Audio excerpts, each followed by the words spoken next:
সারা দেশে একযোগে শুরু হলো এসএসসি ও সমমানের পরীক্ষা। প্রথম দিনে অনুষ্ঠিত হয়েছে বাংলা প্রথম পত্রের পরীক্ষা।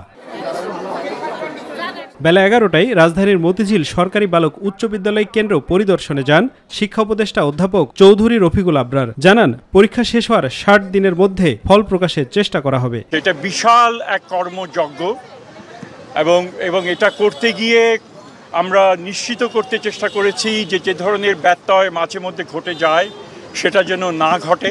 সন্তানেরা যখন খাতায় লিখতে ব্যস্ত তখন কেন্দ্রের বাইরে মায়েদের এমন অপেক্ষা। তবে সার্বিক পরিবেশ নিয়ে সন্তুষ্ট অভিভাবকরা। আলহামদুলিল্লাহ ভালো, এখনো পর্যন্ত ভালো আছে, তারপরে দেখা যাক কি হয়। আমি চাই সব বাচ্চারাই পাশ করে যাক, মানে সবাই ভালো রেজাল্ট করুক। আপনারা দোয়া করবেন, আমিও দোয়া করি সকল স্টুডেন্ট যেন ভালো রেজাল্ট করে। ইনশাল্লাহ ভালো, বাচ্চাদের প্রস্তুতি ভালো, বাচ্চাদের সাথে মায়েরও অবদান, ওদেরকেও পড়াচ্ছি, ওদের সাথে আমরা আরো পড়াচ্ছি, বেশি পড়ো।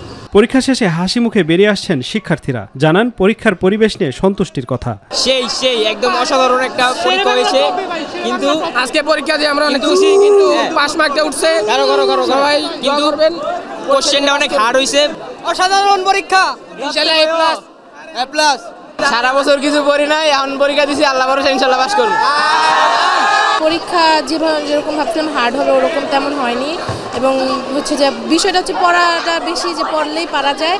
তো আজকে এক্সাম অনেক ভালো গেছে আলহামদুলিল্লাহ। হচ্ছে কোশ্চেন অনেক ইজি ছিল, তো সেই কারণে আমাদের অ্যান্সার করতে অনেক ভালো হচ্ছে। মানে ফুল কোশ্চেনের অ্যান্সার তেমন ভালো মতো করতে পারি নাই, মানে কোশ্চেন হার্ড ছিল। সবাই দোয়া করবেন আমাদের জন্য, আমাদের পরবর্তী পরীক্ষাগুলো যেন আরো ভালো হয়। এবছর সারা দেশে ৩৭১৫টি কেন্দ্রে মোট ১৯,২৮,৯৭০ জন শিক্ষার্থী এসএসসি পরীক্ষায় অংশগ্রহণ করছে। এর মধ্যে ৯,৬৭,৭৩৯ জন ছাত্রী এবং ৯,৬১,২৩১ জন ছাত্র।